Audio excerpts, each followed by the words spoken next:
à tous, bienvenue dans Les Experts. Au programme de cette semaine, nous allons revenir sur les recommandations des assises contre le racisme qui sont arrivées cette semaine au Parlement bruxellois. On va reparler évidemment de la saga des taxis qui continuent régulièrement à embouteiller les rues de Bruxelles, et puis une petite dose de Covid, et oui, comme chaque semaine presque, pour aborder la situation actuelle et voir peut-être plutôt en mode prospectif comment on va s'en sortir dans les prochains mois. Alors à mes côtés, pour parler de tout ça, deux experts, deux rédacteurs en chef de jeunes médias, c'est votre point commun. Ouais. On va faire un petit tour d'air avec vous. Donc François Brabant, vous êtes rédacteur en chef de Wilfried, magazine papier. Magazine trimestriel, si je ne m'abuse, lancé en 2017. Pouvez nous dire un peu quelle est la ligne de ce magazine-là et où vous en êtes aujourd'hui? Oui, bonjour. En fait, 5 ans d'existence, tout juste, pour ce magazine en papier, 4 fois par an, tous les 3 mois, qui raconte la Belgique. Wilfried, c'est un magazine qui raconte la Belgique, avec une attention particulière pour sa scène politique, et un magazine qu'on peut lire à la façon d'un roman. On dit souvent ça, c'est avec ce plaisir de lecture, cette attention portée aux mots. Pour le dire en un mot, c'est le magazine qui permet de comprendre son pays. Je dis toujours, voilà, lisez ces 100 pages-là chaque trimestre et vous comprendrez un peu mieux votre pays. On sort un peu de la frénésie du quotidien. Oui, on sort du flux. En fait, on propose quelque chose qui est une parenthèse, une forme de déconnexion, avec un regard apaisé aussi sur les choses. Et comprendre son pays, mais aussi s'y retrouver dans le temps présent. Je lisais récemment une interview de Bruno Latour, un intellectuel français, qui disait il y a rien de plus difficile que de comprendre dans quelle époque on est, à quel moment de l'histoire on est. Et avec Wilfried, on a cette petite ambition, modestement, de contribuer à ça. Bien, on va revenir sur le magazine dans quelques instants, mais avec Philippe Lawson, bonjour. Bonjour. On va parler d'un autre média qui est Elle Post, alors beaucoup plus jeune. Oui. Il a été lancé il y a un peu moins d'un an, en février ça fera 1 an. Alors vous êtes un ancien journaliste de La Libre, ancien rédacteur en chef de L'Avenir. Ouais. Vous avez fait le pari du 100% numérique. C'est quoi la ligne de votre Mais la ligne, en fait, c'est à peu près un peu à l'opposé de Wilfried, puisque bon, on est 100% digital, donc il n'y a pas de papier chez nous.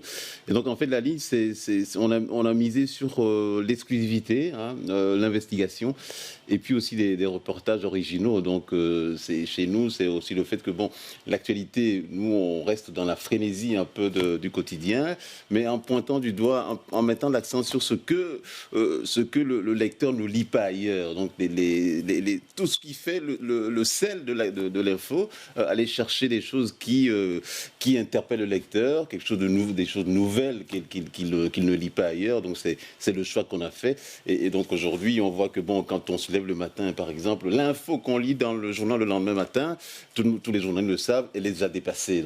Donc c'est ça, en fait, ce pari-là qu'on a fait. C'est-à-dire, voilà, c'est la force du numérique et ça nous offre pas mal de possibilités. Et avec ça, on arrive à toucher les gens. Donc, chez nous, vous lisez l'info, je ne dis pas en continu, mais ce que vous ne lisez pas ailleurs, vous le trouvez chez Elle Post. Et ça fait plaisir à lire. Et depuis qu'on est sorti, ils vendent bien son média. Les gens disent, oui, c'est vrai, la promesse est tenue. Est-ce que c'est facile de lancer un média comme ça? On voit Wilfried, ici, il y a quand même quelques difficultés financières. Vous avez dû renoncer à l'édition néerlandophone pour vous centrer sur la francophone. Comment ça se passe? En fait, c'est un miracle permanent. Ici, ça fait 5 ans qu'on existe. C'est un miracle de chaque jour. On se bat avec non pas l'énergie du désespoir, mais l'énergie de l'espoir. Et ce qui nous fait tenir aussi, c'est le sentiment que le public répond présent. On a 5200, donc nos ventes, c'est 5200 exemplaires de diffusion payante, donc aussi bien les abonnés que les ventes en librairie. Pour notre dernier numéro, on n'a jamais eu autant de ventes depuis qu'on existe il y a 5 ans. Donc en fait, nos ventes, elles progressent lentement, mais de façon continue. Mais paradoxalement, notre situation financière n'a jamais été aussi fragile parce qu'en fait, trouver le bon modèle de financement pour un média, aujourd'hui, c'est difficile. Mais je dis souvent à toutes les personnes qui font partie de l'équipe autour de moi, Si c'était vraiment la lubie de 2-3 journalistes, moi et quelques autres, qui avions voulu réaliser notre rêve, et qu'à un moment, on ne trouve pas notre modèle, je serais vraiment prêt à lâcher l'affaire. Mais on ne peut pas lâcher l'affaire quand il y a 5200 personnes qui, tous les 3 mois, achètent le magazine et pensent, comme j'en suis convaincu, que plus que jamais, on a besoin de ce recul, de cette réflexion-là. Ouais, miracle permanent, je vois Philippe qui fait lancer un média. Je partage tout à fait l'analyse, le constat de François, parce qu'en fait, c'est un miracle permanent. C'est vrai qu'on est lancé il y a moins d'1 an, mais nous, on a fait le pari du fait qu'on a vu le paysage médiatique francophone au niveau quotidien. Il y a 2 groupes aujourd'hui qui se partagent le paysage médiatique, et pour nous, on trouve que c'est assez c'est pauvre, en fait. Donc, pour la pluralité des médias, je trouve qu'un petit média qui s'installe et qui arrive dans le paysage, c'est tout bénéfice pour la démocratie. Et en plus, le pari du digital, c'est encore mieux. C'est une question de démocratie, en fait. Eh bien, avec vos regards, on va passer en revue l'actualité de cette semaine-ci.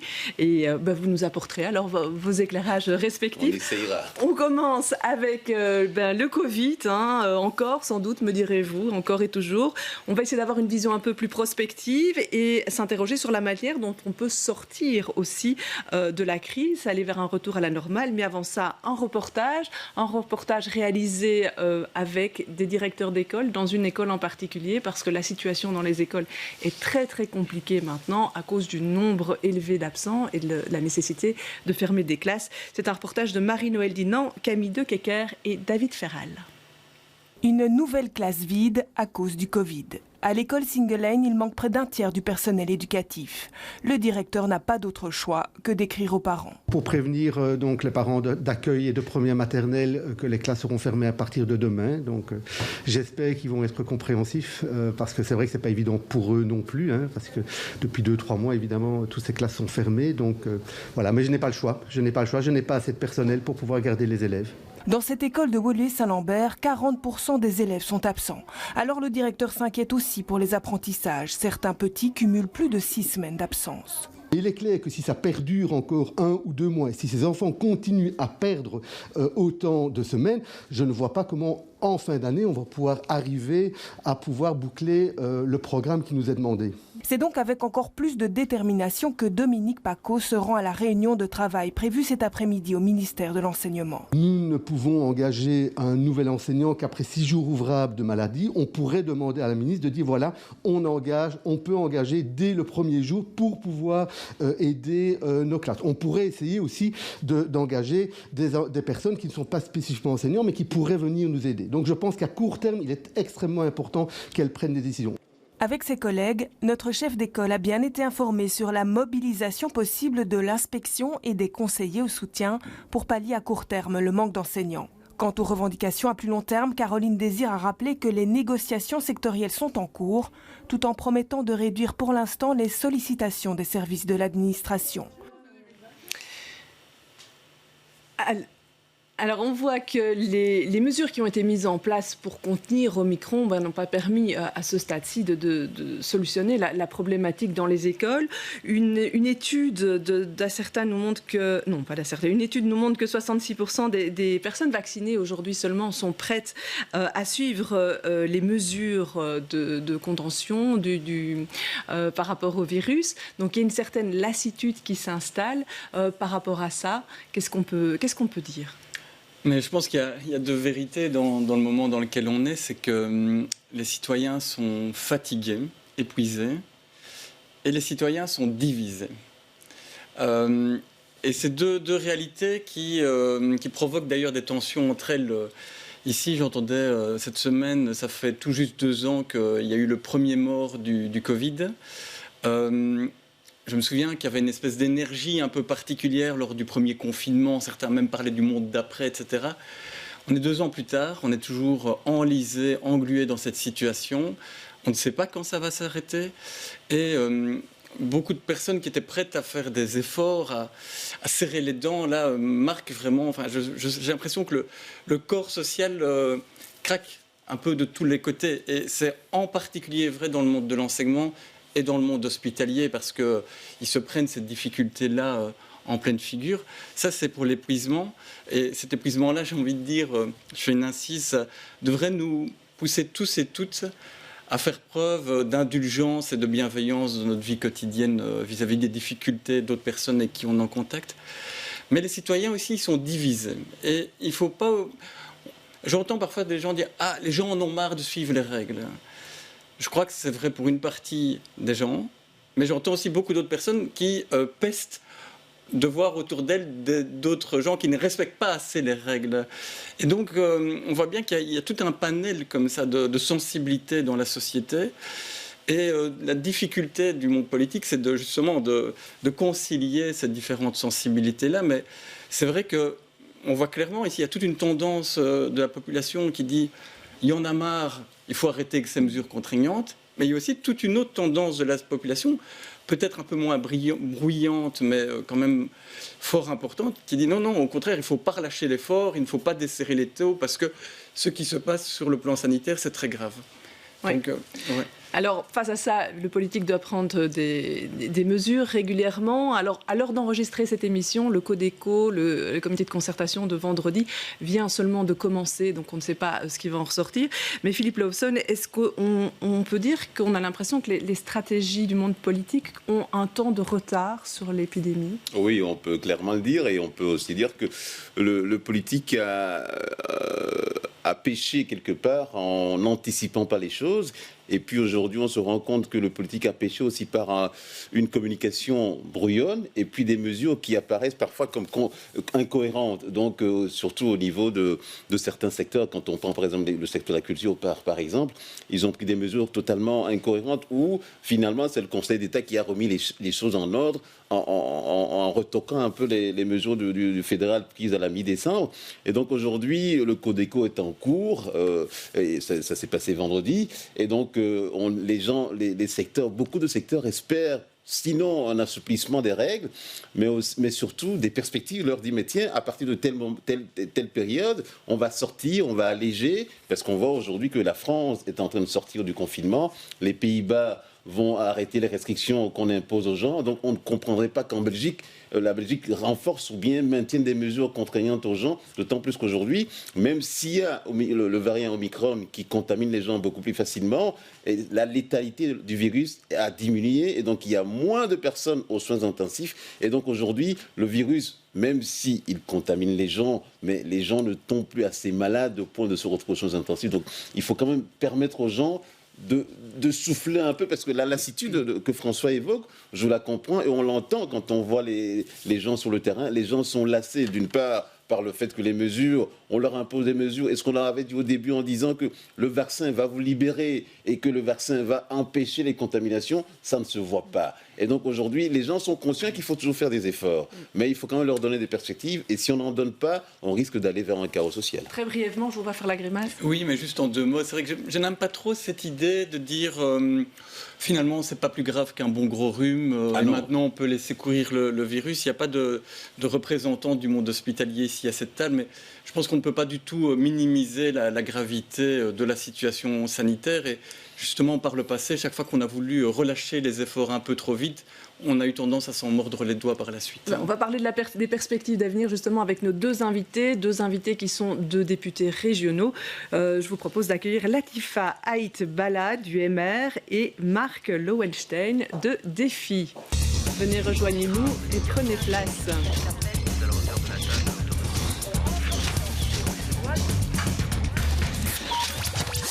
Alors bonjour, quand on voit le Premier ministre britannique et puis le gouvernement français qui annonce qu'on va relâcher, qu'on va arriver à la fin des restrictions très très prochainement, est-ce qu'on doit être dans une dynamique comme ça en Belgique ? Alors écoutez, on le sait bien, la situation reste critique. Et donc, je pense que si, effectivement, en France, en Espagne, en Grande-Bretagne, on relâche la pression, c'est aussi parce qu'à un moment donné, je dirais que la situation sanitaire n'est pas tout à fait la même. En Belgique, on est encore dans une phase en tout cas probablement encore 1 ou 2 semaines, je dirais, une phase où il y a encore cette propagation du virus à une vitesse grand V de l'Omicron. Et puis on sait aussi qu'il y a aussi des sous-variants, notamment dans les pays du Nord. Et donc il faut peut-être vraiment prendre en considération l'évolution de cette situation sanitaire. Alors on sait aussi qu'il y a un paramètre qui est important en Belgique, comme dans d'autres pays, mais chez nous il est essentiel, c'est celui évidemment de la saturation des hôpitaux. Aujourd'hui, on est encore dans une phase qui est relativement critique et on ne peut pas se permettre de relâcher tout de suite. Et je dirais que le relâchement va pouvoir se faire probablement dans les 2 semaines à venir, lorsque évidemment on aura pu peut-être prendre le pouls de la situation sur le plan épidémiologique. Oui, parce qu'on dit que le pic est pour la fin du mois, voire le début du mois suivant. Est-ce qu'il faut aller vers un relâchement progressif ou est-ce qu'à un moment il faut lever les restrictions ? Mais dans un premier temps, je pense qu'il ne faut pas aller vers un relâchement, il faut rester encore très prudent. J'ai entendu les experts aborder le sujet juste avant, et c'est vrai qu'aujourd'hui, certaines personnes, une partie, je ne peux pas quantifier, importante ou pas de la population, assimile Omicron finalement un plus petit virus ou un gros rhume. Il touche évidemment aussi beaucoup plus de personnes. Et on voit que le nombre d'hospitalisations est toujours aussi important, même si au niveau des soins intensifs, c'est moins important. Et peut-être que la vaccination, si certains ont l'impression qu'elle ne sert pas, elle sert sans doute certainement à éviter des formes graves de la maladie. Et donc ça aussi, on doit en tenir compte. Et donc c'est peut-être aussi le succès du vaccin et la nécessité peut-être de réfléchir à la question de l'obligation vaccinale, peut-être pour les plus vulnérables. Voilà, je passe à un autre sujet ici. Mais tout ça pour dire que c'est pas parce qu'aujourd'hui le virus semble être moins virulent qu'on est sorti d'affaire. Et donc il faut rester vigilant.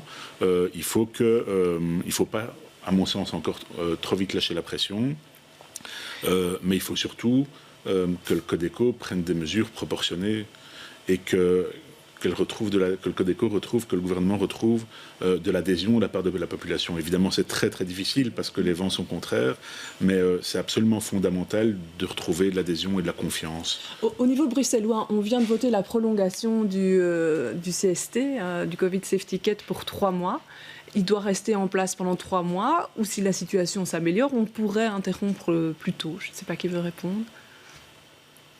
On pourrait effectivement interrompre l'application du CST. C'est quelque chose pour vous qui est envisageable. Absolument, tout à fait. Mais tout dépend évidemment de l'évolution de la situation sur le plan épidémiologique, c'est une certitude. Quand Frank van den Broek dit qu'il faudra une 3e dose qui rentre dans le CST, donc le CST ne serait valable que quand on aura la 3e dose, c'est une bonne position. Mais moi j'irais vers cette option-là, voir, et c'est à réfléchir, parce qu'on peut donner toute une série d'idées ici. Moi je ne suis pas expert, je ne suis pas épidémiologiste, je suis pas...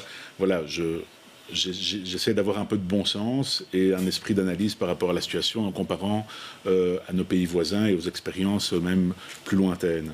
Et donc, ce que je remarque ici, c'est qu'on est toujours avec un CST qui est valable quand on va dans un établissement alors qu'on n'a que 2 doses de vaccin.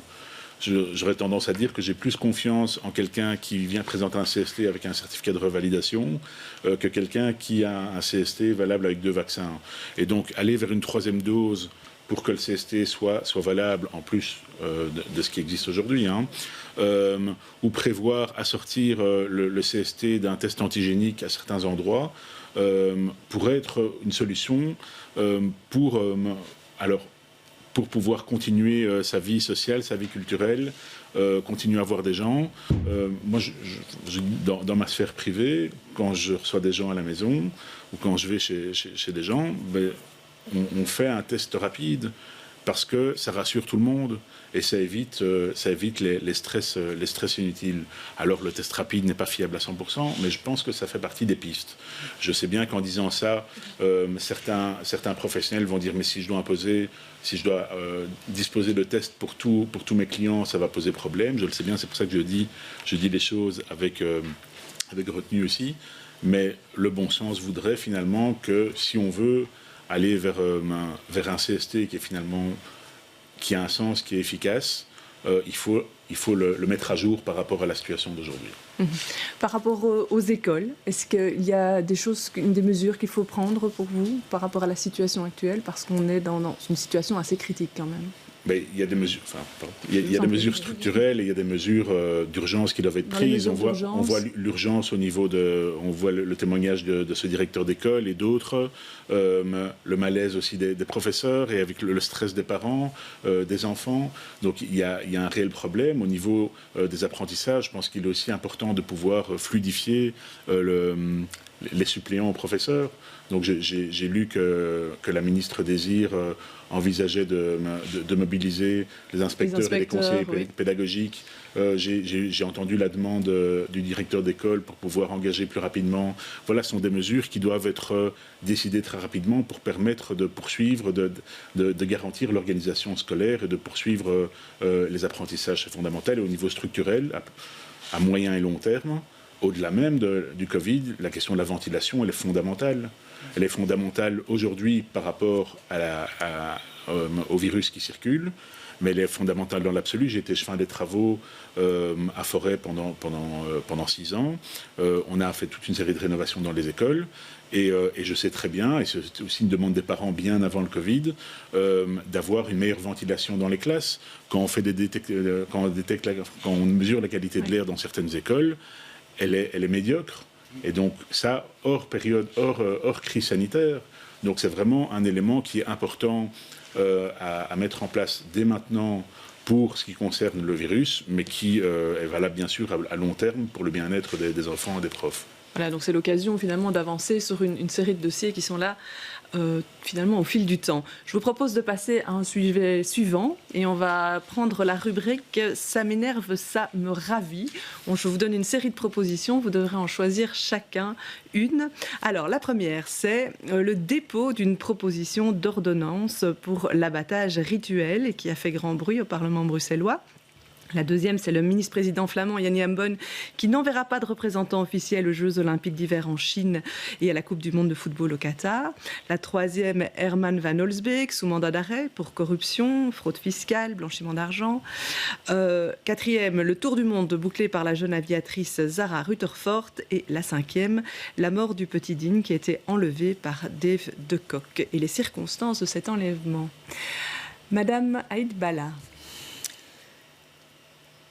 Qu'est-ce qui vous énerve? Qu'est-ce qui vous ravit? Alors, ce qui m'énerve, c'est la mort du petit Dean. Il faut en choisir un. Ah. Alors écoutez, je vais prendre celui-là. La mort du petit Dean, évidemment, qui a été enlevé par Dave de Kock. On sait que c'est la deuxième fois, c'est une récidive. Le système judiciaire présente des défaillances qui, à mon sens, sont absolument intolérables. On ne peut pas comprendre aujourd'hui une telle défaillance qui conduise à ce que justement cette personne puisse de nouveau commettre un acte aussi abominable. Et donc, voilà, on a entendu le ministre de la Justice nous dire qu'effectivement, il n'y avait pas suffisamment de place dans les hôpitaux psychiatriques ou éventuellement dans les annexes psychiatriques des prisons. Alors, on sait qu'il avait terminé sa peine de prison, que la justice n'était pas non plus en capacité de pouvoir éventuellement comment dirais-je, donner une peine une prolongation de peine finalement dans certains cas. Aujourd'hui c'est possible pour des cas comme ça, mais pas à l'époque, lorsqu'effectivement il a été libéré, ce n'était pas possible. Mais je pense que il y a vraiment une défaillance qui doit absolument être résolue le plus rapidement possible. On ne peut pas, je veux dire, c'est assez hallucinant. On n'est pas armé aujourd'hui par rapport à ce genre de situation. La Belgique pose du trou. Mais c'est vrai que quand on voit la mort, l'enlèvement et puis la mort du petit Dean, on se demande comment ça encore des situations comme ça peuvent encore arriver, parce que bon, on a vu l'affaire du trou, toutes les mesures qui ont été prises, toutes les réformes qui ont été faites, et aujourd'hui on se rend compte encore qu'il y a encore quelques failles dans le suivi, ou bien dans le suivi des délinquants, ou bien même les peines à prester. Donc aujourd'hui, je crois qu'il faut encore aller plus loin dans certaines choses, parce que quand on suit l'affaire, on voit que le Child Focus n'a même pas été prévenu de l'enlèvement du petit, et donc ce sont des choses on se demande pourquoi, où est-ce que ça a cloché, et que les choses, il y a eu des failles, et que la personne qui avait déjà des antécédents dans ce genre de situation, et comment on a pu laisser quelqu'un comme ça pour accomplir encore de tels actes. Avec ce paradoxe que la personne en question avait purgé la totalité de sa peine et, si j'ai bien compris, c'est parce qu'elle avait purgé la totalité de sa peine qu'il n'y a pas eu d'accompagnement psychiatrique, alors qu'en cas de libération anticipée, là, il y a tout un accompagnement psychiatrique qui est de rigueur pour des personnes reconnues coupables de tels délits, quoi. Et on voit vraiment, je pense qu'il faut beaucoup progresser par rapport à cet accompagnement psychiatrique. Alors, on va en venir à votre choix. Qu'est-ce qui vous énerve ou qu'est-ce qui vous ravit?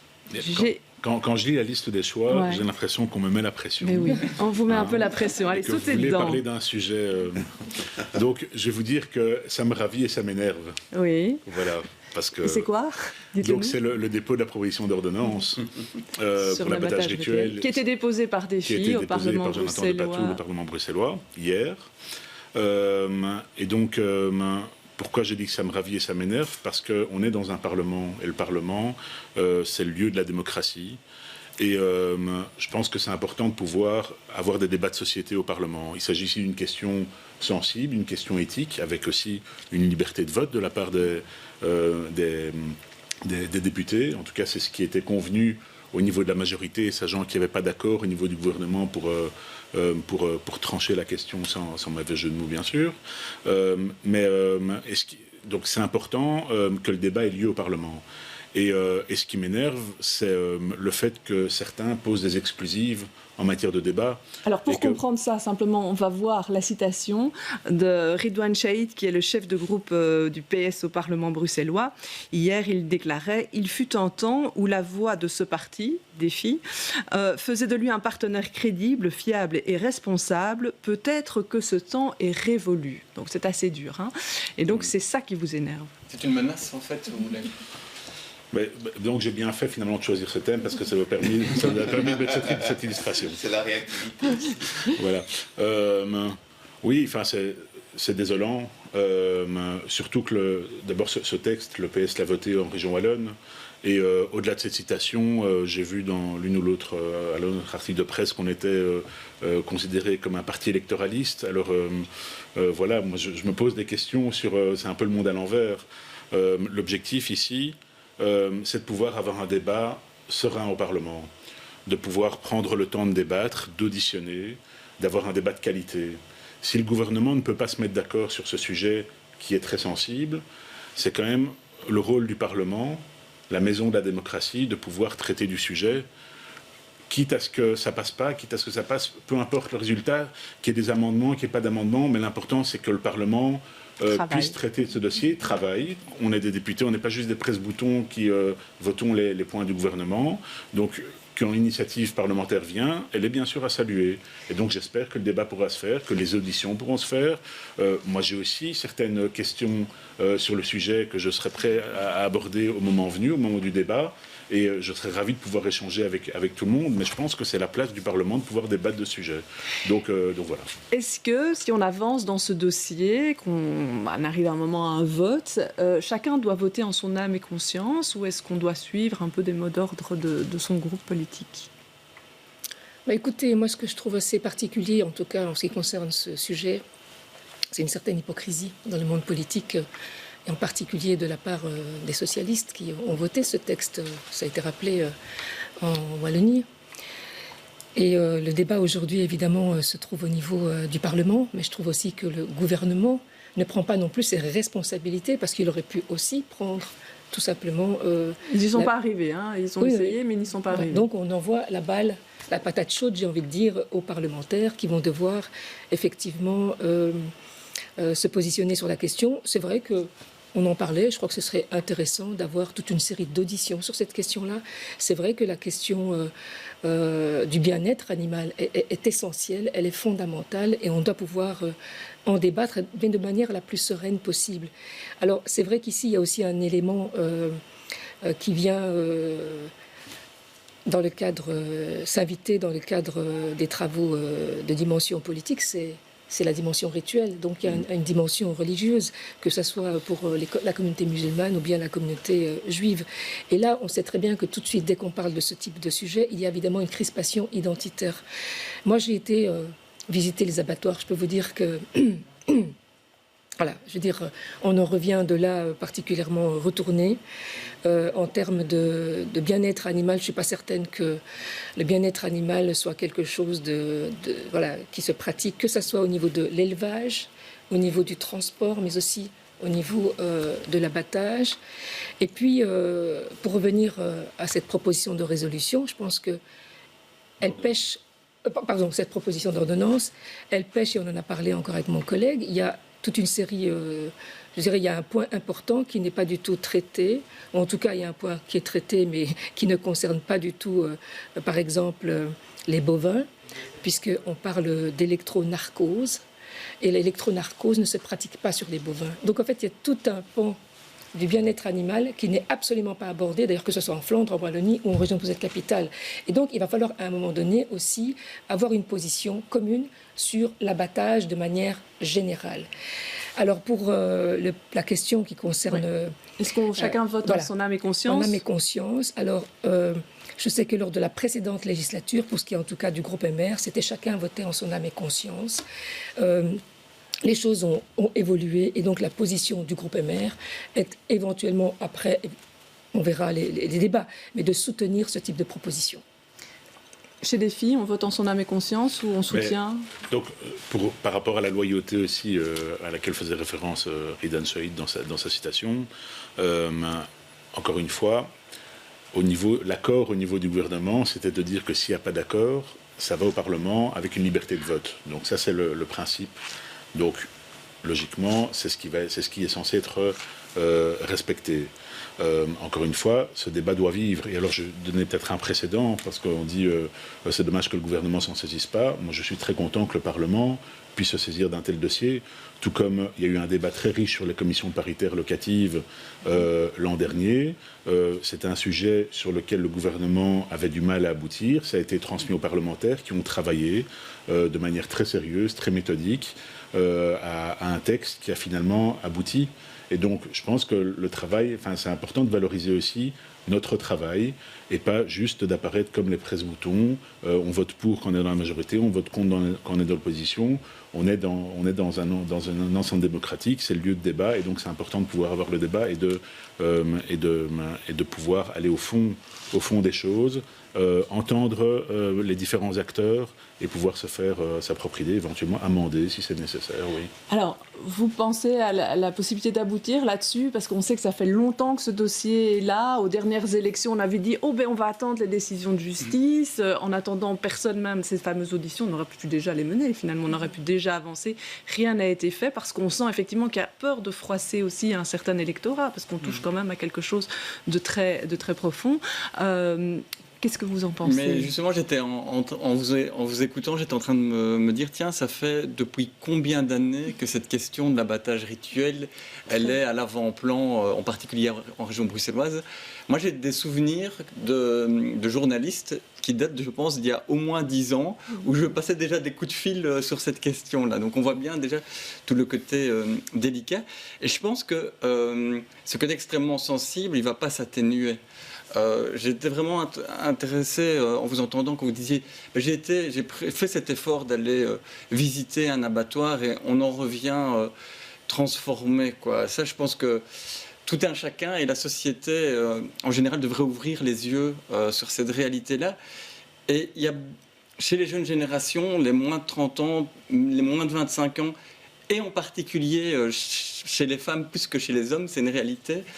Cette question du bien-être animal devient plus une question périphérique, mais une question centrale dans la façon de voir le monde, de se positionner. Il y a de plus en plus de végétariens, de véganes, et même chez ceux qui ne le sont pas, cet enjeu prend de l'importance. Et donc, en fait, ça ne va pas disparaître parce que ces jeunes générations qui vont gagner de l'importance petit à petit dans le corps électoral, qu'ils soient de gauche, de droite, de confession juive, musulmane, athée, ils vont mettre cette question-là à l'avant-plan. Après, moi, ce que je me demande, c'est justement, si on s'intéresse au bien-être animal, est-ce que la priorité des priorités, c'est l'abattage rituel ? C'est une question, je n'ai pas de réponse. Parfois, j'ai un peu l'impression que cet abattage rituel, c'est utilisé comme une forme de diversion pour agiter d'autres débats. Philippe. Moi, je crois qu'on a rappelé ici que c'est un sujet qui date d'il y a longtemps et qui est toujours dans l'actualité. Mais le problème, c'est qu'en fait, certes, il y a la question du bien-être animal auquel on doit faire attention et qui va se renforcer au fil du temps. Mais le problème ici, c'est qu'à Bruxelles, cette question devient une question passionnelle et qui crispe beaucoup de gens et qu'en région wallonne, on l'a résolu parce que la communauté musulmane en région wallonne n'est pas aussi élevée qu'à Bruxelles. Et donc c'est ça qui fait aussi que le problème est difficile à régler à Bruxelles. Et moi j'ai l'impression que ça va encore être difficile, ça va encore prendre du temps avant qu'on règle ce dossier-là. Et donc le problème ici, c'est qu'il faut éviter dans ce genre de questions de stigmatiser une communauté. Ça embête aussi la communauté juive. Oui, et donc ici, ça embête la communauté juive, mais on a l'impression que quand on parle de ce sujet d'abattage rituel, ces deux communautés, et principalement la communauté musulmane, est pointée du doigt, et c'est ça qui fait que le dossier devient une crispation et ça cause des problèmes. Est-ce que ça pourrait mettre à mal le gouvernement bruxellois? On a déjà vu qu'il a été malmené sur le dossier des taxis, on en parlera un petit peu plus tard. Mais ici, il y a quand même un petit clash entre PS et Défi. Oui, juste, je voulais quand même rajouter une petite chose, parce que, donc, évidemment, quand on visite les abattoirs, on peut se faire une idée, on peut sortir de là un peu transformé, mais alors on mange plus de viande. C'est au-delà même de la question de l'abattage, on mange plus de viande. Et vous avez raison, la question de l'abattage rituel est un point, mais la question des conditions de transport vers l'abattoir, les conditions d'attente avant d'être abattu sont également importantes, les conditions d'élevage sont importantes. Et donc si on supprime l'abattage sans étourdissement ici, il va se faire davantage ailleurs, avec peut-être des garanties moindres en termes de bien-être animal. C'est aussi à ça qu'il faut penser. On dit que le bien-être animal n'a pas de frontières, et donc si ça se passe comme ça en région wallonne et flamande, il faut le faire à Bruxelles, oui. Mais si c'est pour renvoyer les problèmes en France ou dans des pays de l'Est, où ça surproduit et où finalement on se fout du bien-être animal, ça ne va pas. Et donc il y a toute une série de dispositifs à mettre en place ici, que ça soit au niveau parce que tous les sacrificateurs religieux ne sont pas des barbares, hein. Et je dis ça, on ne doit pas assimiler abattage rituel à barbarie. Il y a des conditions très strictes, et si des conditions encore plus strictes doivent être apportées pour garantir un meilleur bien-être animal, pourquoi pas? Ça doit aussi faire partie des solutions et du panel de solutions. Donc ne pas s'arrêter là, voilà. si j'entends bien. Alors, sur ma question précise. On verra, mais la question a été abordée en gouvernement, et parce qu'il n'y a pas eu d'accord au gouvernement, il était prévu, et ça fait partie des discussions du début de législature, hein. Ça faisait partie des sujets qui étaient abordés lors des discussions de la déclaration de politique générale. Mais c'est pas dans l'accord de gouvernement. Ça n'est pas rentré dans la déclaration de politique générale, notamment parce qu'on attendait les décisions de justice. La décision est tombée, et donc le ministre du bien-être animal, à juste titre, il a la compétence, il prend ses responsabilités, il dépose un texte. Si le texte, ça ne va pas, et que l'accord était de dire qu'il faut renvoyer vers les parlementaires, on renvoie vers les parlementaires, donc il n'y a aucune déloyauté, et le processus tel qu'il avait été convenu dès le départ est finalement celui qui est en place aujourd'hui, et donc travaillons. Travaillons, eh bien, ce sera le mot. Le travail a été aussi, un gros travail a été fait au Parlement bruxellois sur un autre sujet. C'était lors d'assises qui ont étudié la question du racisme à Bruxelles. Il y a eu 35 auditions, et de là sont sorties 207 recommandations. Je vous propose de regarder le reportage de Camille Tanguin, Manon Hugui et David Ferral. Il est là le premier rapport, du moins un résumé de toutes les recommandations de la société civile et d'experts émises lors des assises contre le racisme. La fin d'un processus de plusieurs mois qui a débuté en avril dernier. C'est un travail qui était nécessaire dans une région comme la nôtre, 184 nationalités qui coexistent sur ce territoire. Comment faire coexister? Quels sont les problèmes aujourd'hui que notre population vit? C'était important qu'on ait ce débat dans ce Parlement. Au total, 207 recommandations. Parmi elles, des propositions pour améliorer la lutte contre les discriminations à l'embauche, au logement, mais aussi promouvoir la diversité dans l'espace public. Il y a par exemple aussi le fait de renommer des noms de rues par des résistants juifs ou des personnes qui ont marqué l'histoire de la Belgique, des descendants de la population afro-descendante par exemple, et de pouvoir renommer les noms de rues pour qu'elles puissent refléter la diversité bruxelloise. De son côté, la société civile attend les détails du rapport. Les associations espèrent y retrouver un maximum de leurs propositions. La première impression que nous avons eue, c'est que beaucoup de parlementaires qui étaient là aux plénières découvraient le monde antiraciste, le vécu de chaque personne, le ressenti des Bruxellois, qu'ils soient de Molenbeek ou de Uccle. Mais on a été écoutés. Est-ce qu'on a été attentif à ce qu'on a dit? Pas toujours. Prochaine étape, le rapport sera transmis au gouvernement bruxellois pour l'aider dans son plan régional de lutte contre le racisme. Voilà, les recommandations sont arrivées et maintenant, qu'est-ce qu'on en fait? Alors là, il y a une photo un petit peu étrange qui s'affiche, qui n'a rien à voir. Donc les recommandations des assises contre le racisme sont arrivées. Qu'est-ce qu'on en fait? Il n'y a pas eu de tri, comme on l'a vu dans ce reportage. C'est pas un peu le job du Parlement, ça, d'avancer sur ça, au lieu de faire simplement une simple recension? Je vous écoute. Alors, ce qui était intéressant, évidemment, dans le cadre de ces assises, c'était d'abord d'entendre, de faire un état des lieux de la situation des discriminations dans toute une série de thématiques qui ont été clairement identifiées. Alors, le logement, l'emploi, etc. Cet état des lieux a été effectué suite à des auditions avec des experts à la fois de la société civile, du monde académique, etc. Aujourd'hui, il y a plus de 200 recommandations qui sont à l'adresse du gouvernement. Cela dit, ce qui est intéressant dans ce type d'audition, c'est aussi de pouvoir alimenter le travail des parlementaires. Et donc, évidemment, qu'en tant que parlementaires, nous avons là un panel, je dirais, une richesse extraordinaire d'informations que nous avons pu aussi récolter pour alimenter ce travail parlementaire et interpeller aussi les autorités politiques par rapport à cette question des discriminations.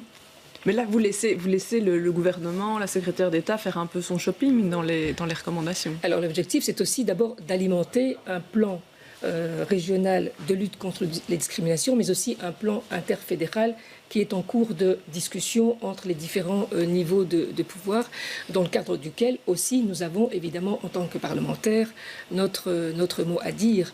Je voudrais spécifier aussi que nous avons aussi eu des auditions qui viennent de se terminer en COCOF, et là de manière plus précise sur les discriminations dont sont victimes les afro-descendants. Donc on a fait un travail concernant les afro-descendants suite en réalité à une proposition de résolution du Parlement européen et à tout un travail qui a été fait pendant une semaine en 2019.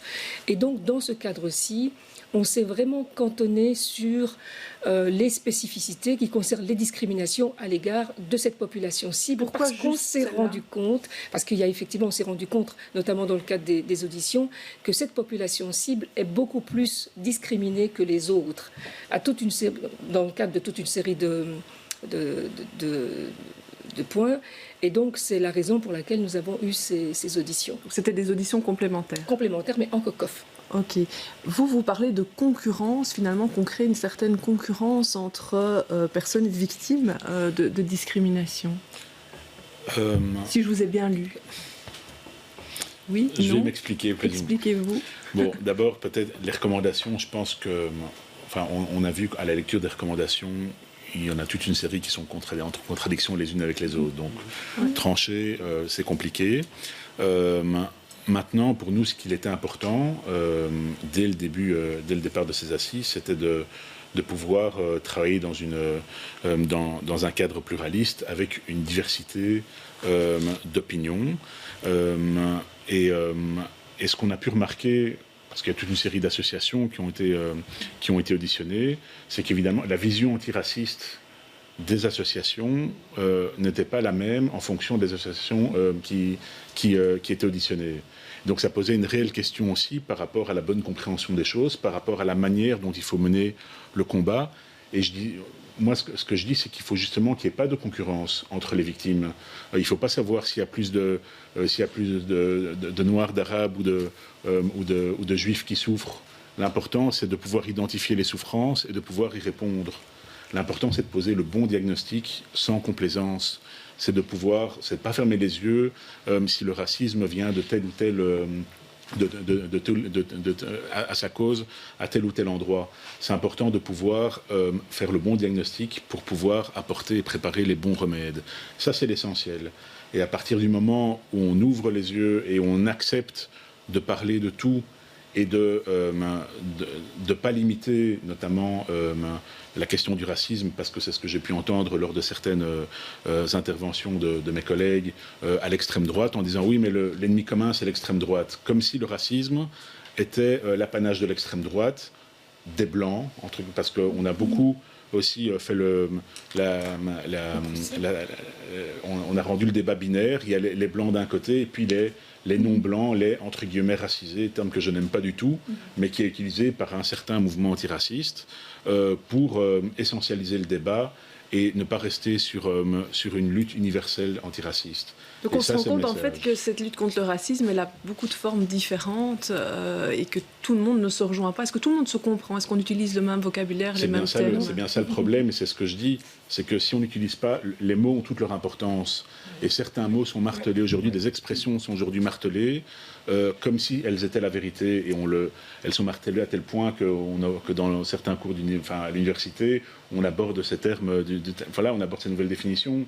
Je pense qu'il y a eu un basculement aussi avec Durban, la conférence de Durban en 2001. On est passé d'une lutte antiraciste universaliste, on va dire, à une lutte antiraciste teintée de colonisation, décolonisation, et où on a justement mis en balance deux types de publics. Et ça pose problème. Le racisme, le point commun du racisme, c'est la connerie de ceux des racistes. C'est pas la couleur de peau de l'un ou de l'autre. Donc, ce qu'il est important de faire, donc, c'est avoir ce bon diagnostic et apporter les remèdes, les vrais remèdes, et pas juste une... Voilà. Qu'est-ce qu'on attend d'un plan comme ça, anti-racisme, qui pourrait être mis en place par le politique ? Mais je crois que ici, le débat, d'abord, ce qu'on peut regretter quelque part, c'est qu'on dit c'est des débats contre le racisme et l'antisémitisme. Il est où là-dedans? Parce que les deux, on peut dire que c'est les deux pièces d'une même médaille. Hein. Le racisme et l'antisémitisme, ça va de pair. Et donc on peut regretter le fait qu'on n'ait pas associé et élargir le débat sur l'antisémitisme aussi. On n'en a pas parlé pendant ces assises?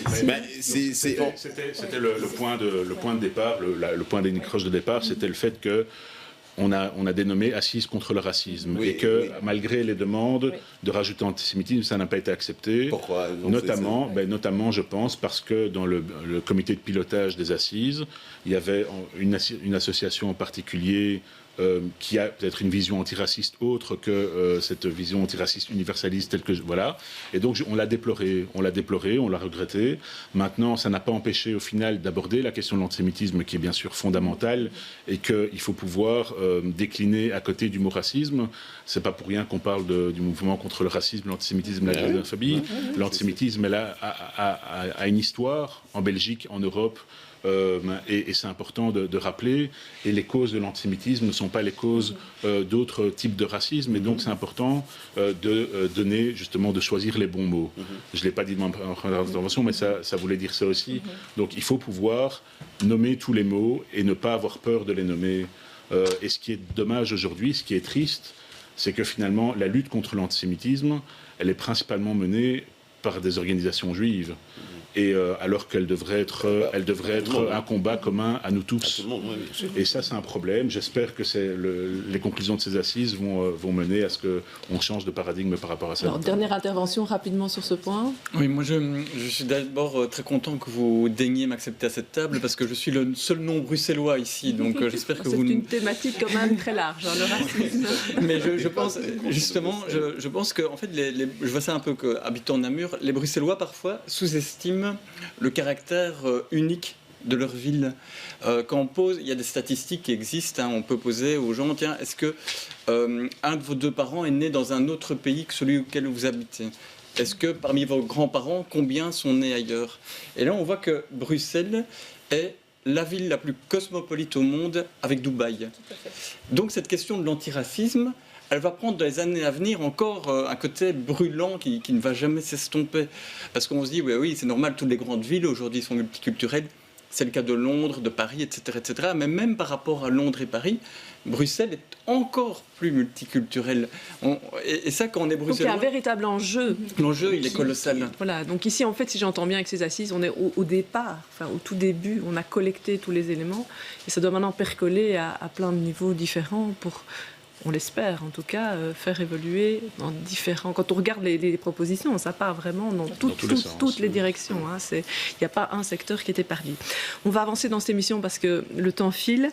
Je vous propose de regarder les têtes d'affiche. Alors, Marc Lowenstein, la première, c'est pour vous. Je vous donne 4 noms et vous allez en choisir une. La première, c'est Stéphane Roberti, qui est le bourgmestre de Forêt, qui prolonge son absence jusqu'au mois d'avril. Deuxième est Sami Madi, qui a retiré le droit de séjour à un imam à Molenbeek, qui s'est fendu d'une carte blanche cette semaine, ça va vite. Deuxième est Roberta Metsola, présidente du Parlement européen, qui a accédé à ce poste suite au décès de David Sassoli. Et puis le dernier est le joueur Igor de Camargo, qui fait son retour au RWDM. Qui est-ce que vous choisissez? Alors j'hésite. Mais je sens que vous me lancez des perches, vous personnalisez ces choix. Vous voulez que je prenne qui? Allez, vite en fait. Je vais prendre Stéphane. Stéphane Roberti, bourgmestre, écolo de votre commune, puisque vous êtes aussi élu là-bas. Voilà, je suis conseiller communal à Forêt. Et c'est vrai que c'est une question qui... la question de la situation de Stéphane Roberti, voilà, il est malade. Ça fait des mois qu'il est en congé de maladie. Voilà, plus d'1 an.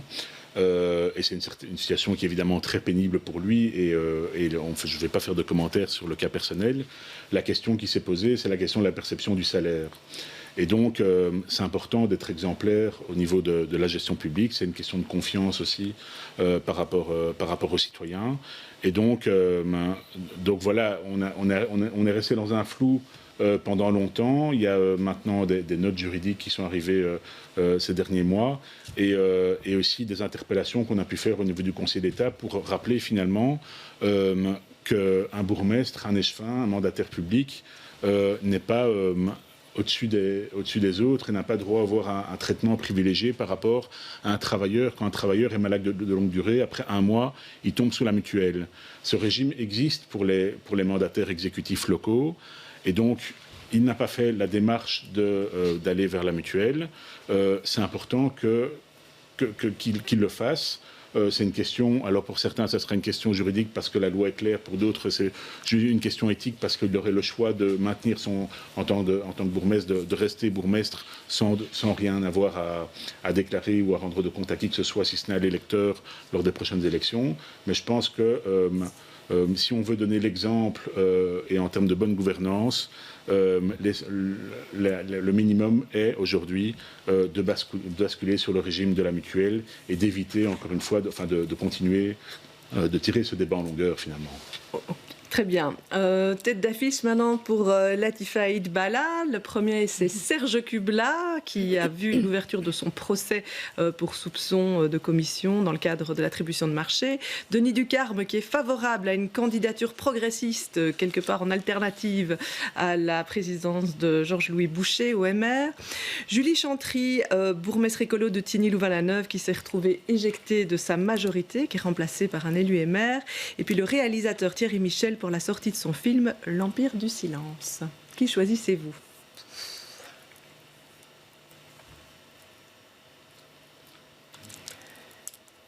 Eh bien, Serge Kubla. Serge Kubla, en 2 mots?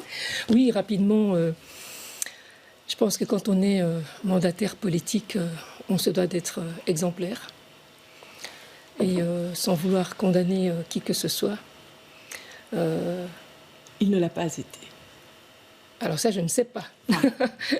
Ça, je ne sais pas. On laisse évidemment la justice faire son travail. Mais je trouve que c'est dommage parce que quelque part, on donne aussi une mauvaise image finalement du monde politique. Et je pense que le monde politique, justement, se doit peut-être être exemplaire. Bien, on va passer au dernier sujet. On ne va pas regarder de reportage, mais sachez qu'il y a eu jeudi matin, une manifestation encore sur les taxis. C'est la vraie saga politique on va presque dire de la décennie à Bruxelles, cette histoire des taxis. C'est donc des taximens vendredi qui ont fait une opération escargot. Ils en referont encore. La veille, c'était les chauffeurs LVC qui faisaient une manifestation. Encore plus tôt, c'était d'autres taximens qui faisaient une autre manifestation. Tout ça suite à cette fameuse ordonnance Paradra qui a été votée au mois de décembre. C'est quoi l'ordonnance Paradra ? C'est une ordonnance transitoire qui permet à ces gens de continuer à travailler en attendant que la région arrive enfin avec son gros projet taxi. Ici, Marc Lowenstein, il faut être assez bref dans la réponse. Est-ce que les chauffeurs qui n'ont pas une licence bruxelloise peuvent exercer à Bruxelles ? Parce que c'est sur ça que se pose le débat pour l'instant. Alors, rappelez très rapidement que la situation, elle dure depuis 5-7 ans. Donc les chauffeurs LVC wallons et flamands roulent à Bruxelles depuis des années. L'ordonnance Paradra, elle n'a rien changé par rapport à eux. L'ordonnance Paradra, elle a condamné Uber. Et Uber a décidé de fermer. Parce que donc la Cour d'appel a donné certains arguments par rapport à l'application de l'ordonnance de 95 sur les taxis. Et donc, suite à ça, pour éviter que... alors, on parle de 2000 chauffeurs, certains contestent le chiffre de 2000, peu importe, même si c'était 1800, 1400, peu importe. Le fait d'avoir un nombre aussi important de chauffeurs ou de travailleurs sans travail du jour au lendemain à cause de cette décision, à cause de cette fermeture, nécessitait de prendre une mesure en urgence pour répondre à cette urgence sociale et permettre à ces gens de reprendre le travail le plus vite possible. Et c'est ce qui a été fait avec l'ordonnance Paradra qui a été votée le 10 décembre, donc arrêt de la Cour d'appel le 23 novembre, 10 décembre, vote de l'ordonnance Paradra. Ça a été vite. C'est un dispositif qui se veut être transitoire, temporaire, avec l'objectif et le souhait que la réforme globale du secteur des taxis qui puisse trancher des questions justement des licences wallonnes, flamandes par rapport aux bruxelloises, du numerus clausus, de la tarification, de l'agrément des plateformes, de toute une série de problèmes qui existent, qui perdurent depuis des années, puisse être réparé avec une concertation du secteur, avec un passage au Conseil d'État, avec un débat parlementaire. Ça, c'est pour le futur. Mais pour l'instant, est-ce que ces licences, ces chauffeurs qui ont une licence en dehors de Bruxelles, wallonne ou flamande, peuvent travailler à Bruxelles ? Il vous reste 10 secondes. Mais donc, la philosophie de l'ordonnance Paradra n'était pas de les exclure. Et là, la circulaire les exclut, et ça pose une question par rapport au respect de l'esprit de la loi qui a été votée par les parlementaires le 10 décembre. Vous êtes d'accord sur ce point ? Oui, je suis tout à fait d'accord avec l'analyse qui a été faite parce qu'effectivement, c'est la position que nous avons aussi défendue. Et d'ailleurs, le texte qui a été adopté en décembre au Parlement bruxellois l'a été aussi avec, je dirais, l'opposition. Parce que la majorité, il fallait absolument avoir une majorité alternative. Non, mais et donc voilà. Donc pour nous, ce qui est important, c'est qu'il y ait un statut dans la mesure du possible, soit unique ou en tout cas qui permette aux chauffeurs LVC de pouvoir travailler en région de Bruxelles-Capitale, même s'ils disposent effectivement d'une licence wallonne ou flamande. Très bien. Bien, je vous remercie d'être venu sur ce plateau. On ne va pas avoir le temps de parler des coups de cœur aujourd'hui, pas de chance, mais c'est pas grave parce qu'on a eu des débats très intéressants sur toute une série de dossiers. Je vous remercie d'être venu sur ce plateau. Je vous remercie de nous avoir suivis. Et puis on se retrouve dans une semaine avec de nouveaux invités. Beau week-end à tous.